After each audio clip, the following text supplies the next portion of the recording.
So we're in a big city of Denver, Colorado. It's a suburb of Denver. Mm-hmm. We're in Aurora, Colorado, investigating the 12-year-old cold case of Carolyn Jansen. Sometime in 2002, Carolyn disappeared. She had children looking for her, putting out posters and flyers, trying to find her. 3 years later, an acquaintance of hers called 911, claiming that he found her decomposing body in a box in his backyard.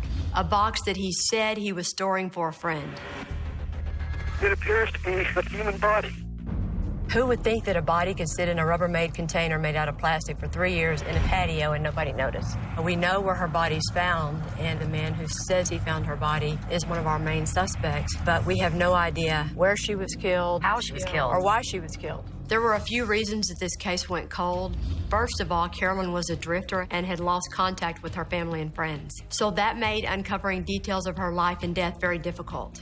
Worse than that was the disagreement over her cause of death. So nobody could come to an agreement, and therefore you couldn't go forward with the case? Yeah. Okay. This case will be different for us because Aurora is a pretty good-sized city with its own cold case unit, labs, protocols. So we've sent all the evidence off to the Colorado Bureau of Investigation. We're really hoping that maybe we'll get some DNA that belongs to our killer. The container was sealed with tape. Whoever sealed that container had to have known she was in it. Carolyn's children have been looking for answers for over a decade. We're going to do our very best to try and answer those questions and solve this case. It has been 16 years and still no answers. Police consider her killing a cold case. Years later, the case is still unsolved. There are so many cold cases out there just waiting to be solved. The crime scene ultimately tells the story of the murder. We want to bring justice to these victims. Look how cute. You don't see that in Vegas. I bet you're Steve. Welcome. I'm Kelly. Nice to meet you. Nice meeting you, too. Hi, Yolanda. Nice to meet you. I'm very excited about being able to re-examine or reinvestigate the case because I think it's been long overdue. Hopefully, we are able to push it over the edge to reach a successful prosecution. Oh, hey. How's everybody? Hi. I'm Alan Brown. Alan, Steve Connor. Alan Brown is going to be helping us out on this case because he's used to working in big cities and tracking down witnesses. Start from the beginning and tell us how it all started. This case started in 2005. An individual who was moving stuff off his back porch into his garage started noticing an aroma coming from the container. He opened it up and found the remains of Carolyn Jansen. Aurora Emergency 911. I was just moving some stuff, and one of the boxes is smelly. It appears to be a human body. The box that Carolyn was found in was a 33-gallon container sealed with duct tape. She was nude, wrapped in a comforter, and had been decomposing for over 3 years.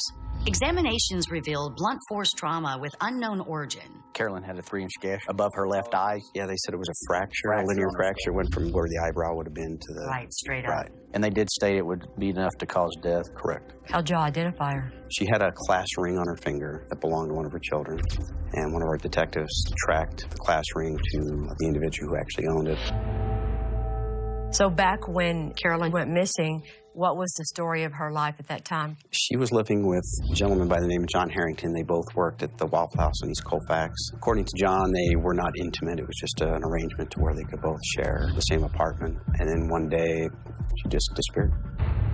So our first suspect is John J.D. Harrington. Correct. And his nickname is J.D. Roommate? Roommate. That's obviously a recent photo, I'm assuming. December of last year. Do you think it's unusual that he's saying they weren't intimate? I do. Were they lovers, question mark? Yeah. Yeah. Drugs? Crack and powder cocaine. There are witnesses that said that he would sell as well as use. He says she stole his money. Mm-hmm. So I guess that's his motive. J.D. was evicted from the apartment he was sharing with Carolyn around the time she went missing because he didn't pay his rent. He claimed that Carolyn had stolen his money and skipped town, which forced him to have to move himself and his belongings into his friend Richard's house, along with that box. So box was J.D.'s. He claims the box. He claims he taped the box. He claims that his fingerprints should be on the box. J.D. originally admitted that the box was his. He admitted that he had packed it, he had sealed it, and that it was the box and he and Richard had moved to Richard's house. But J.D. also claimed that that box was filled with quilts and shoes, and he had no idea how Carolyn's body got inside. Now let's put up Richard Johnson. He's the guy who found her in the box. Found at his house. On his property. What's your name? Richard Johnson. What are you seeing in there, Richard? Looks like a human, curled up. I can see a bracelet. I can see long reddish or brown hair. Did he do anything that would set off alarm bells in a cop's head with the way he found the box and how he responded? Some of Carolyn's personal belongings were in his house. Things that look nice, like porcelain figurines and things like that, which are things women wouldn't normally walk away without taking. You know what I mean? Okay, so next. The smell. Yeah. He just assumed it was cats coming in and using the back porch for a litter box. Seriously, dude, that smell is, come on. Smell that he's been smelling doesn't make any sense. The foul smell of a body, especially after 3 years of decomposition, would be overwhelming. Richard is a hoarder, which might have obscured the smell a bit, but I can't believe after 3 years he wouldn't at least investigate this. I'm just surprised those body fluids didn't come through the bottom of the container. It can eat through plastic. Oh, yeah. There's a big thing on Richard. He's a pervert. Police discovered that Richard had numerous cameras installed around his house, including some hidden cameras in his bathroom. He's videotaping women going to the bathroom and naked in his house and saves the videotapes. It makes him a little weird, and it makes him scary, and we have to figure out what kind of scary he is. So next up on the board, that's not really a suspect, but is a big issue, is it an accident, right? Right. The issue came up with the DA's office saying... The old DA. The old DA, that it may have been an accident, that we couldn't prove murder, based upon that Carolyn was an alcoholic. Which in turn would lead you to believe I got drunk, fell down, and hit my head. The former DA said that Carolyn's injuries may have been accidental, which threw a monkey wrench in the investigation. In order for us to move forward, we need an official determination of how Carolyn died. And if she fell and hit her head, obviously there's no intent on the part of any suspect to hurt her or to kill her. They could have just put her in that box because they were afraid to call the police. If Carolyn did die of an accidental head wound, then our suspect could have just packed her in the box because he panicked. That's bad, but that doesn't make it murder. I think we got our work cut out for us. The first thing we have to do is clear up whether Carolyn's death was an accident or a murder. If it was a murder, we're going to need to get good DNA reference samples from our suspects, and we're going to do our very best to find all the other little pieces and circumstantial evidence to make this case as strong as possible.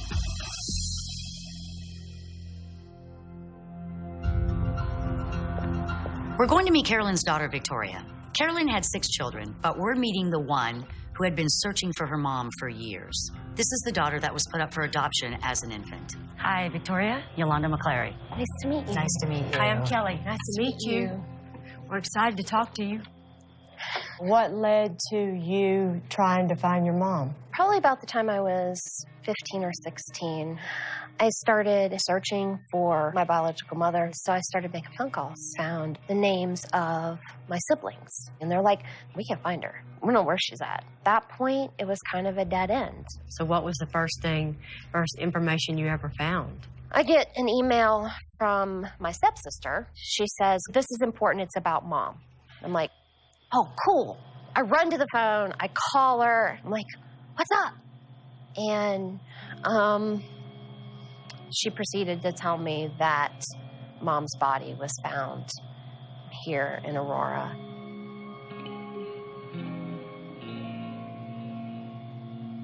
Up until this point, it was searching for a woman who I knew was my biological mother. Who you thought was alive and you wanted to meet. And who I wanted to meet. And then we talked to the coroner. I got to sign my name on a line that said daughter. And that was just beyond me. I think that we're all here ready to try our hardest to give you as many answers as we can. It's sad to think about how close Victoria got to finding her mother, but then what she finds out is that her mom died right before she met her. All that Victoria was looking for was a connection. The least we can do is try and get some answers for her.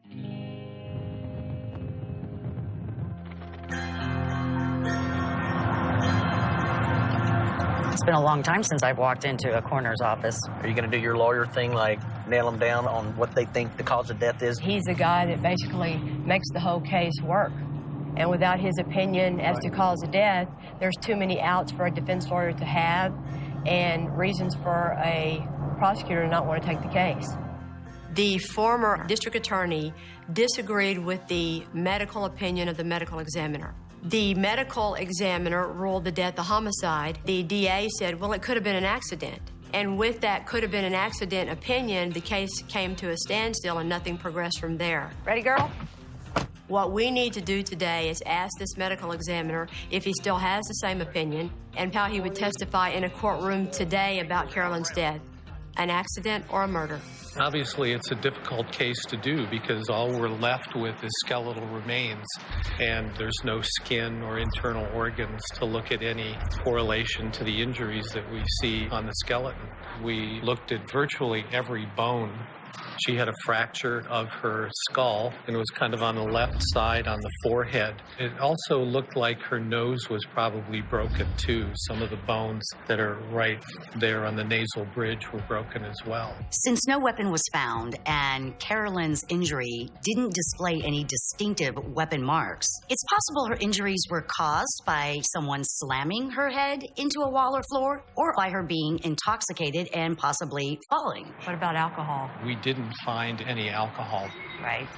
People that have been drinking and they fall, they typically fall backwards. That's basically where their center of gravity is. So when you're asked the final question on the witness stand, what is your expert opinion as to the cause of death, what would you say?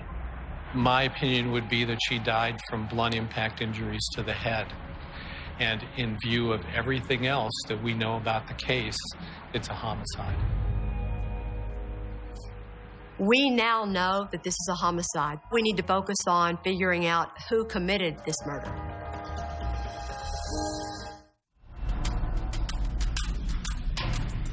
We just confirmed with the medical examiner that the mysterious death of Carolyn Jansen in 2002 was a homicide. We have two suspects in this case, J.D. Harrington, who is Carolyn's former roommate, and Richard Johnson, a mutual acquaintance of both of theirs, who claims that he found the body in a box in his backyard.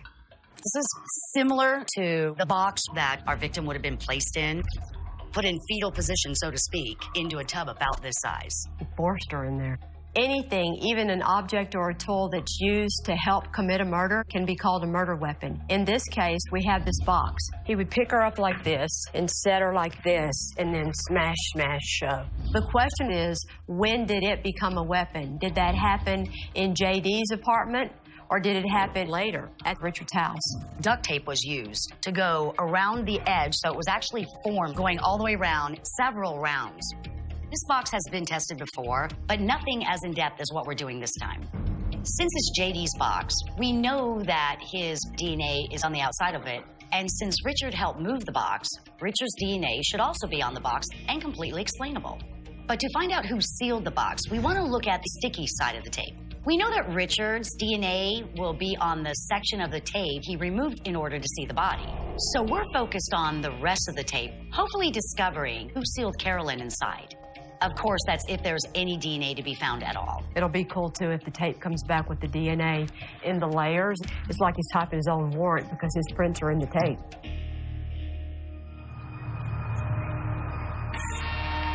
Hi, guys. Hey, Sarge.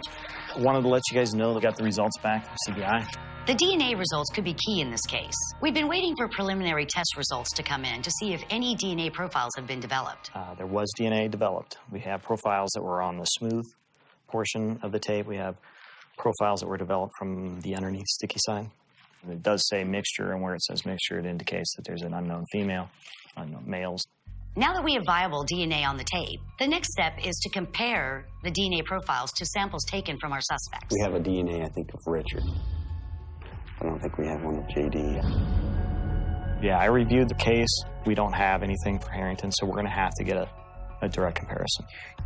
If we talk to JD, he says go pound sand, then we have to have something in place to say, oh no, we're not leaving without. Can we get a court order? That's the best bet, to have it in hand, in pocket. Time is of the essence here.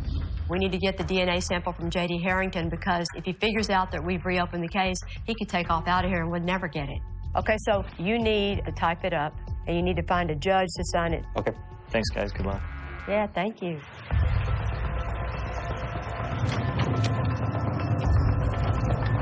Okay, yo, it's your day. What you thinking?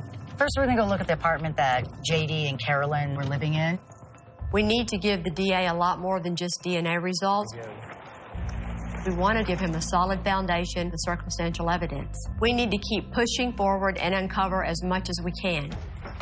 I feel like we're going to buy dope. Since no one really knows where Carolyn's murder took place, we have to consider the apartment she shared with JD as a definite possibility. Oh, okay. Would have just been one living room area. So it's a one-bedroom? It'd be easy to get on each other's nerves, huh? Can you see tempers flying a little bit in here? JD claims the last time that he saw Carolyn was just before she stole his rent money and skipped town. One possible scenario for this murder is that JD killed Carolyn and placed her inside of a storage container. Since JD had no car and no way to dispose of the container, he would have to take her with him when he was evicted from their apartment. So what would he have done? Call his friend Richard and ask him to bring his van and help him move. So per Richard's statement, the boxes were already packed up and they actually passed them through this window?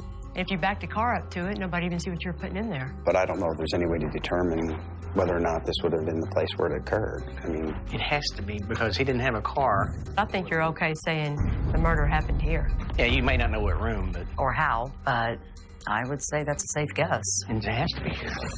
Because he didn't have a car, it would make no sense that he would kill her somewhere else and then transport the body back to the apartment and place her in the box.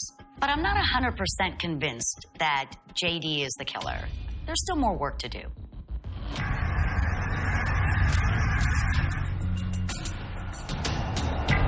The only thing that keeps sticking in my mind is you're lifting this box that's weighing at least 100 pounds.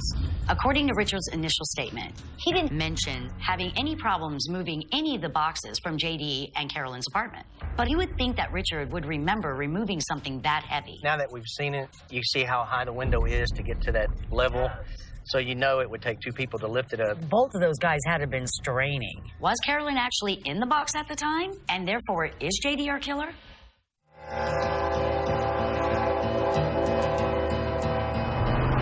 Okay, let's try to do JD today, do the buckle swab today, and we'll wait for CBI to do their thing.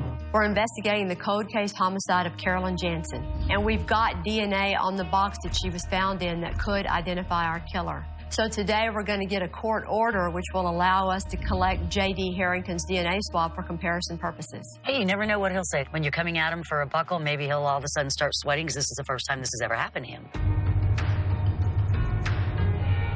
DA called back. He would like to measure J.D.'s level of cooperation. If we went down and talked to him, would he give us, by consent, the swab? Would he even talk to us? And if he tells us to get out of here? Yell him out kind of thing. The DA doesn't want us to go the court order route at this point, so we're going to go see J.D. Harrington, talk to him, and see if he'll give his DNA to us consensually. All right, let's go.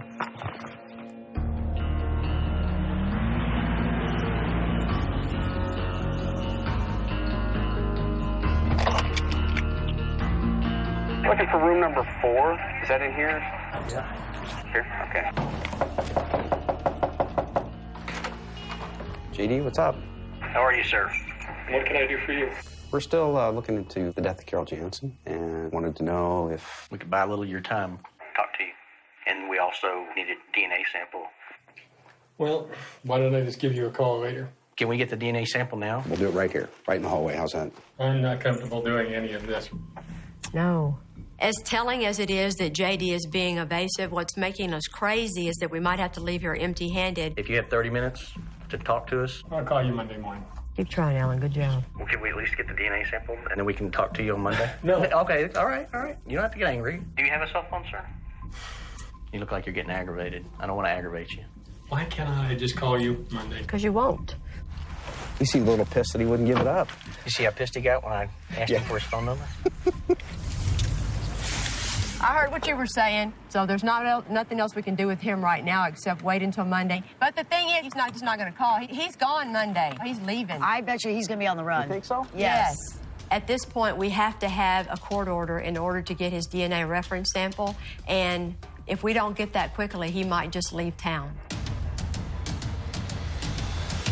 In the meantime, we've managed to track down JD's former boss, and she knew both JD and Richard around the time the murder happened. My hope is that she might have some detailed information or knowledge about what was going on back then that'll help us get somewhere in this case. Let's talk about JD. But you saw him have outbursts on multiple occasions. On the job site, he would get frustrated. He didn't have good decision-making skills. Something could flip him very easily into something bad. There you go. Just flipping a switch, he'd be like enraged and then... Right, gone. Did you see it escalating? My one interaction with JD in a bad situation was he had gotten drunk and was suicidal. JD was suicidal? Yes. It's possible that JD's drug use and his anger could have pushed him over the edge, but what about Richard? And you met Richard. The impression I got was sort of like he picked JD up as kind of a wayward stray cat. Like that. I had heard this woman's name mentioned. Carolyn? You know, off and on since I'd known Richard, and I was hearing stories about Richard going to help JD get out of that apartment because Carolyn had left. My concern at the time was I'm at Richard's house, and they had her purse and her wallet. And whose purse and wallet? Carolyn's. Did you see that? Yes. That's new. At Richard's home? Right. I think it was a handbag with a strap. The wallet was a... God, I don't remember. It was a wallet. I mean, I kept asking, why would she take off and leave her purse? Good question. Mm-hmm. What was their answer? They didn't know. JD claims that Carolyn took his money and skipped town. But why would she leave her purse behind? And more importantly, why would she leave her wallet? When you were interviewed by the police before, none of this information came out. Is there any particular reason why in regards to the person? I didn't, I just wanted to make sure people didn't wrap Richard into this somehow. But, I mean, I know he's not capable of killing anybody. The thing that's still baffling me is, if Richard is the killer, why would he leave a body in a box in his backyard all this time? If JD is the killer, why would he leave a body in a box that everyone knows belongs to him? Whoever the killer is, maybe they were afraid they would get caught trying to get rid of the box, or they just figured the other guy would take the blame.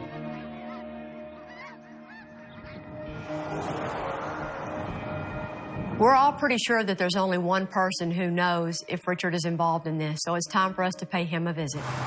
So now we're headed to the house where Richard found the body in the box. He still lives there, so we're hoping that he'll be home. And depending on his health, they want to try and bring him down to the station. There they are.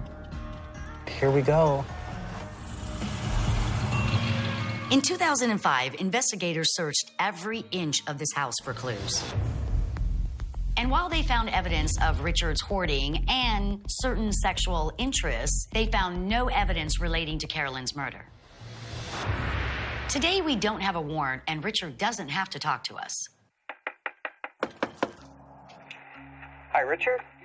Detective Connor with the Aurora Police Department. Hi. Can I come in and talk to you real quick? Sure. Okay. Hey, Richard, how are you, sir? Pretty good. What we're doing, Richard, is looking into a case from back in 2005.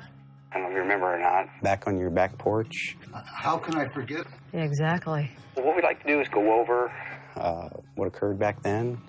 Preferably, we'd like to do that down at the office, if that's okay. We can give you a ride with us and bring you right back. I'll follow you. You can follow us. Let's go. Nice, nice, nice, nice. Richard has agreed to come in. He's either playing innocent or he truly is. We are in Aurora, Colorado, investigating the 2002 cold case murder of Carolyn Jansen. We know that Richard Johnson helped move J.D. Harrington's belongings to Richard Johnson's house and to his patio around the time of the murder. We need to talk to Richard so we can figure out once and for all if he is Carolyn's killer. Take us step by step just on that box. JD had all of his stuff in boxes, including this big plastic tub. Mm-hmm. And it was all taped up. Between us, we picked it up. We had opened up the window, and we lifted it up, and we got it out. This is new. He never said it took two of them to lift it up before. When you're picking it up in that basement apartment to put it out that window, what do you think it weighs? Over 100 pounds. Really? Did John tell you what was in there? Did you ask him what was in there? No. Okay. I remember JD would keep asking about his stuff on the patio, and I says, I have no reason to go through your stuff. Don't have to worry about me. It's not my stuff. Oh, that's new. We never knew before that he was checking on it periodically. Richard sounds really convincing, but he needs to have a really good explanation for why Carolyn's belongings ended up in his house soon after the murder. I saved those thinking that at some point she was going to stop by and I was going to have something I could sit there and say, you know, I felt so bad that I saved something for you. The only reason I opened that box is somehow something put a crack in the lid. Mm-hmm. And it was this smell I kept smelling for the longest time. Right. And I kept thinking that my brother's cats were coming over on my patio. Right. When I first looked in the box, I saw comforters. And that's when I started peeling open the lid. Remember, the first thing I saw was what appeared to be a foot. And the first thing that went through my mind, my God, it's Carolyn. Richard's story today is consistent with what he told the police long ago. I looked down and I was able to see the comforter and I could see the bugs and I realized that's where the smell was coming from. How long had you been smelling? At least a year, on and off depending on the weather. Okay. So I started opening it up. The first thing I saw were the feet.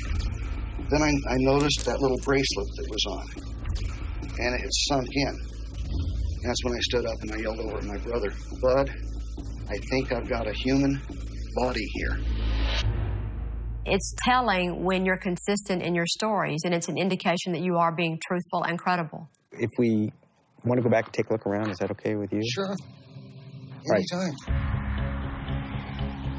Because he's being so cooperative, we're going to jump on this opportunity to go out to his property and look at his backyard. So if we can go around back, walk through the whole thing. Fine. Just answer anything I can. Great. I was left out here on the patio.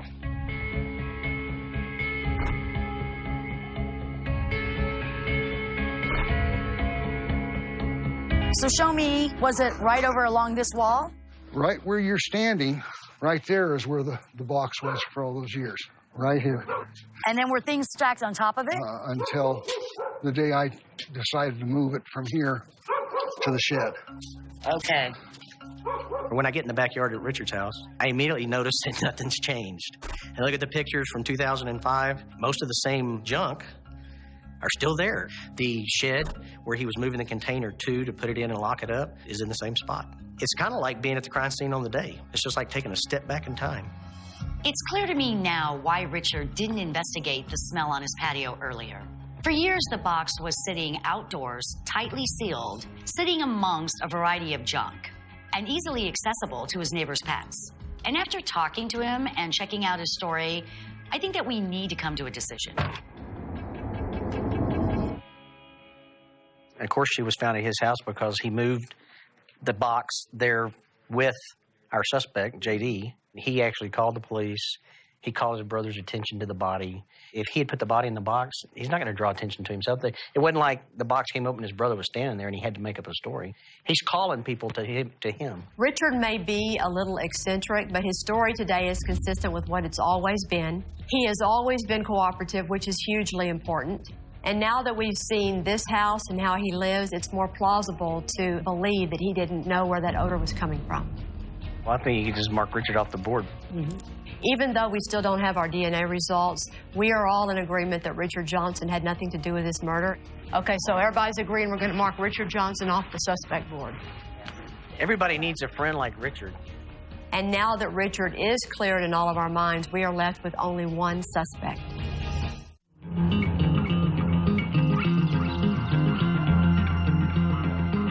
Hey, Steve. Good morning. I went to see the judge. We've got the court order to attempt to get a buccal swab from JD. Okay. So the next thing will be if he is there, then we'll answer the door. Mm-hmm. Let's go see JD. He's home. The DNA evidence is still at the lab, and now we have our court order that will allow us to go to JD Harrington's house and collect his reference sample from him. We already have a very good case against JD, but DNA evidence is always just icing on the cake. The only concern we have now, though, is that JD might have skipped town. That's it right there. Let's put him back, see if he's even... Yeah. And here lies the problem. We get to JD's rooming house, and we can't get in. There's a fire escape right here with a window open, but that might be his window. Yeah, but you can't get across to it. Excuse me, sir. We're the police department trying to get in the building. Can you let us in? Okay, thanks. I guess your middle name's not Grace, is it?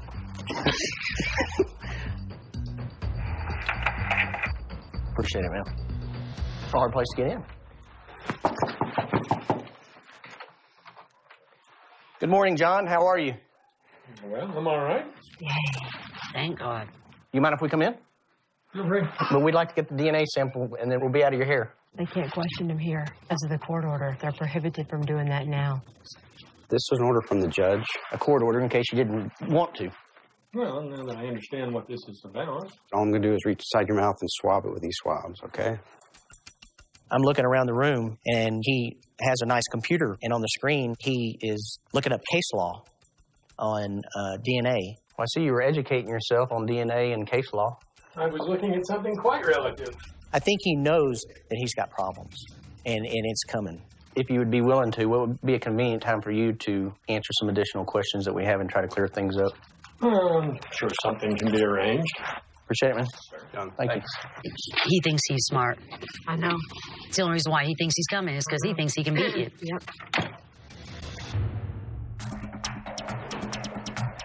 Just an evidence envelope, and off they go. JD's DNA sample is bag tagged and on its way to the Colorado Bureau of Investigation's lab. Now we just have to wait for the results.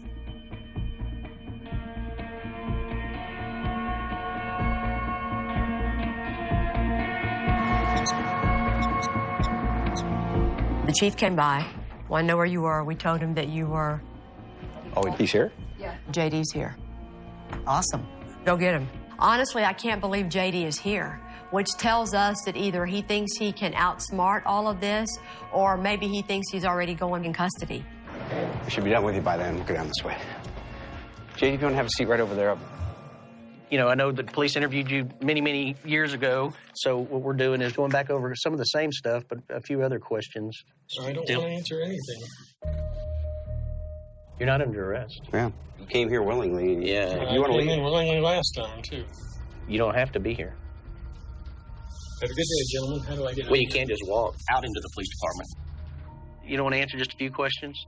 You know, if I was looking into a case like this, I'd be looking for somebody that had a serious problem with women, somebody with police reports alleging cameras being placed in bathrooms, somebody with probably gigabytes and gigabytes and gigabytes of pictures. And so you're pointing toward Richard, right? I'm not pointing towards anybody. Unlike Richard, JD is very fast today to point the finger at somebody besides himself. He wouldn't even look at them. I know he's got a ball cap on, pulled down low. Did you and Carolyn ever get into an argument about anything? Not till she disappeared, no. Did you argue with her then? About? I didn't see her. I would have argued with her if I could have. Did you ever consider yourself in a relationship with her at all? I'll take that as a yes. Yeah. When you moved to Richards, do you pack everything, or do you have anybody come over and help you pack stuff? Richard, offered to store stuff for me. Right. Offered to store, but didn't offer to pack. And then Richard came over and helped you move it? Mm-hmm. That's good. And so the container that we're talking about... I don't know. I can't even guarantee you it was mine. And Carolyn had containers. And Richard had containers. When he was interviewed before, he said, it is my box, and I'm the one that taped it. Today, not so much. So he's distancing himself, trying to make himself look innocent. Did you put the duct tape on the containers? I put tape on a lot of stuff, yeah. Okay. Was there any containers heavy enough that both you and Richard had to lift together? I'm sure we moved things together, yeah. What kind of things of Carolyn's did you bring to Richard's? Some of her nicer clothing and accessories, shoes. What about her purse and wallet and ID and stuff? I don't recall. So how do you think Carolyn ended up in that container?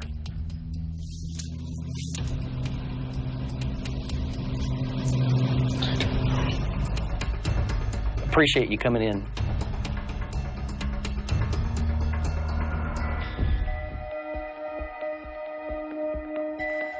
Our main suspect in Carolyn Jansen's murder, J.D. Harrington, just left the interview room. How'd y'all like it when we started out blaming Richard?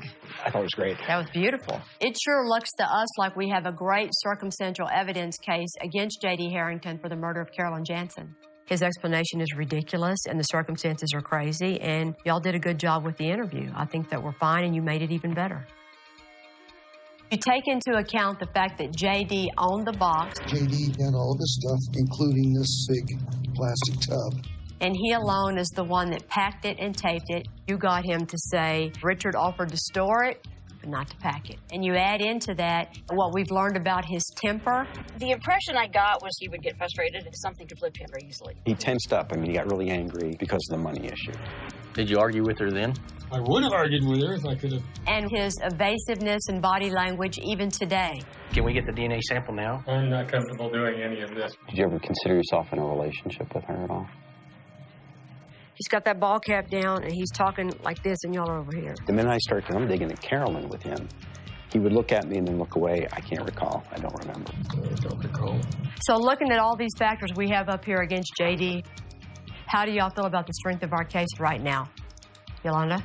It's a great case. Alan? Yeah, I think it's a good case. It's your case, Steve. What do you think? I agree. I'm ready to go. With the DNA, it's going to be the icing on your cake. At this point, we've accomplished much of what we set out to do. This is a very strong circumstantial evidence case. While the DNA results would be icing on the cake, we just haven't gotten them back from the lab. So we're just going to have to wait.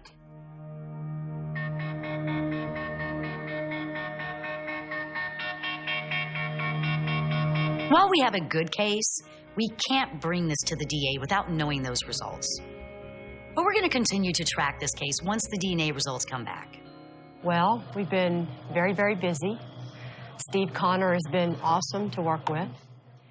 And it's very, very good news and very encouraging. It hadn't happened yet because they're waiting on some DNA results to come back. So we can't give you like the final answer, but it looks really good. We're very excited about the case. Let's just put it that way. Is the DNA going to be the deciding factor? In our opinion, this case is just fine even without DNA, but you always want to check everything, just like you would. Right. So they need to see what that answer is before they can do the next step, but the case is good either way, okay? I don't know. Can I ask, is it who I think it is? Is it kind of obvious? Yes. Yes. Come on, really? Yes, it is. Of course it is. And not only do I think he should be tried for murder, I think he should be tried for theft. And the reason I think he should be tried for theft is because if I had found my mother, every likelihood that she would have told me who my biological father is. So not only did he take the chance for me to meet her, but he took that piece of knowledge from me too.